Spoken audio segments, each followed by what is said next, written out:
আসসালামু আলাইকুম। আমার ফেসবুকরা আশা করি সবাই ভালো আছেন। সবার প্রতি আমার সালাম রইল। আজকে আমরা বৃষ্টির মধ্যে পাতা শিম সংগ্রহ করার জন্য আসলাম। দেখতেছেন অনেক বৃষ্টি পড়তেছে। আজকে একটু বাইরে দৃশ্যটা একটু দেখা। আজকে আমরা পাতা শিম সংগ্রহ করতেছি।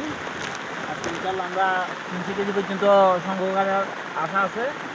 ইতিমধ্যে আমরা শিম অর্ধেক তুলে ফেলতেছি। একটু বৃষ্টিটা দেখাও। আজকে আমাদের শিলংটানায় অনেক বৃষ্টি পড়তেছে, অনেকদিন গরমের পরে আবার বৃষ্টি। এই বৃষ্টি শেষে আবার রোদ, শীত পড়বে। বৃষ্টি শেষ হলে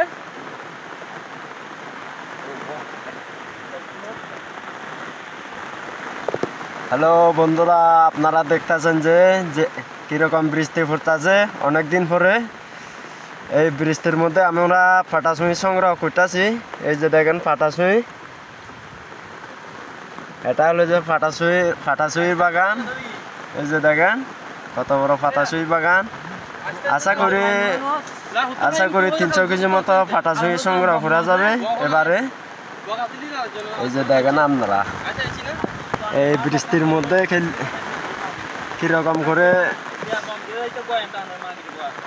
করে ফাটাছুঁই সংগ্রহ করতেছে। এই যে দেখেন